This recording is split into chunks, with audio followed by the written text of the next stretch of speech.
This is Optimal Relationships Daily, episode 1579. Change your use of technology to lead a more connected life. By Kristine Klussman of KristineKlussman.com. Hello, everybody, and thanks so much for joining me again here on ORD.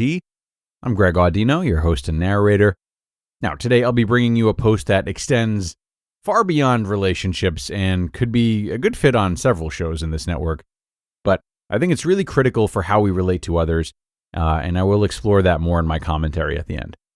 So let's hear Kristine Klussman's idea on how less technology can lead to more connection as we optimize your life. Change your use of technology to lead a more connected life. By Kristine Klussman of KristineKlussman.com. Digital communication is a seductress that invites us to disconnect from ourselves, our present moment, and the people around us more completely than anything else. Several reports suggest that Americans spend on average 10+ hours each day looking at screens. That's more time than most people spend on any other single activity, including work, interacting with others, or even sleep. When you fill every spare second looking at your phone or screen instead of looking inside, or outside as it may be, you slip farther and farther away from your true self and the joy of living a conscious life. Even a small amount of self-observation makes it easy to see the price that you pay for engaging in unintentional, unregulated, low-quality screen engagement, disconnection from yourself and others. Do these symptoms sound familiar?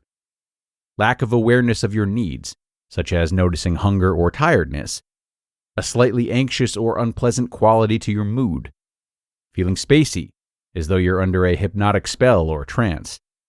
Long periods of time seem to disappear. You reach for a device anytime there is a sliver of downtime. And you find that you never have time to daydream or mentally process. Digital connection versus conscious living. Most of us are not in the driver's seat when it comes to our relationship with technology.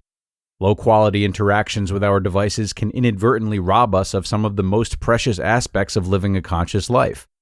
Just checking your email is a slippery slope habit with staggering effects when you add up how many times a day you are mindlessly or unconsciously checking your devices. The irony of technology is that we're often the most disconnected from time, our true priorities, other people, our environment, and a conscious life when we are digitally connected.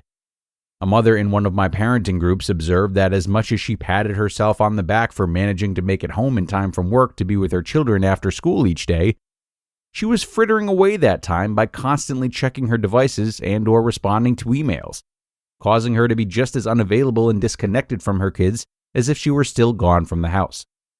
Cultivating a conscious life with wise technology use. Screen addiction and the deleterious side effects of too much technology are getting a lot of press coverage these days.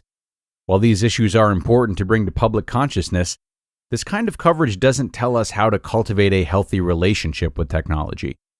Technology is here to stay, and barring some kind of apocalyptic destruction of the world, it's going to be a permanent part of our lives. So we've got to figure out how to live with it without losing ourselves. 5 ways to improve your relationship with technology. Awareness.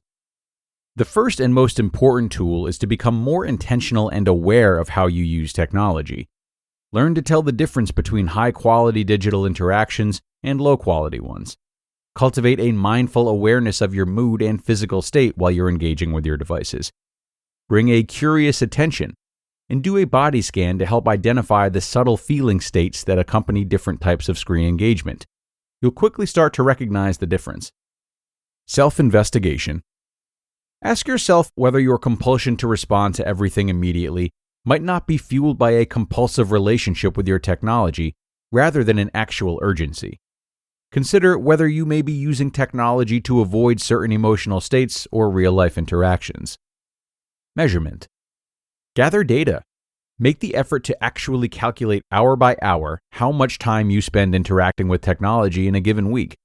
Include time engaging with technology both at work and outside of it.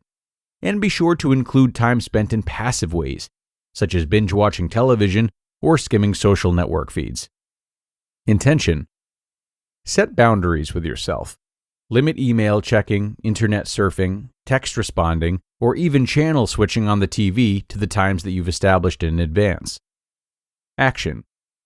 Next time you feel that powerful urge to check and reply, take a deep breath instead and ask yourself, is this really what I want to devote my attention to right now, or am I better served by sticking with my current train of thought?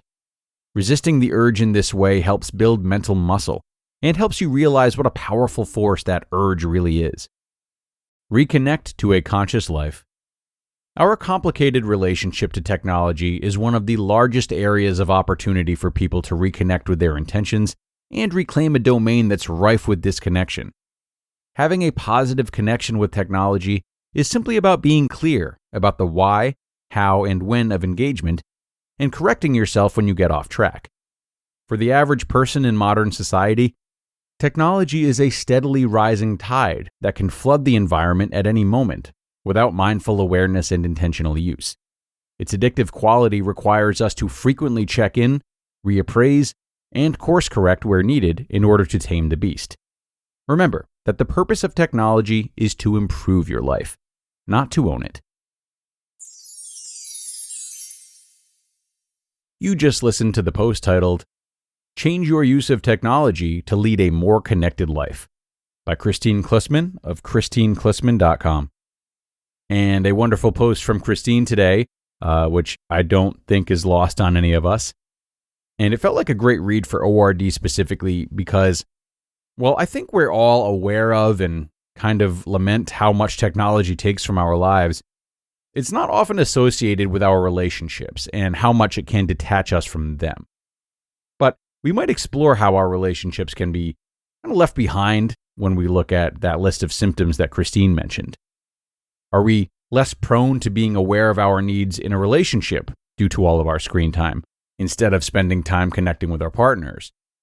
Do we turn to our phones when we're bored or maybe feeling another type of discomfort, simultaneously turning away from our partners and turning down a chance to connect with them? When we escape to our devices, we escape from many things. And sure, we're losing time from our lives, but put more specifically, we're also losing time from the meaningful specifics of our lives. I know I keep my phone away whenever I'm with people, and it's great. It definitely helps me feel like, just more of a human and more present.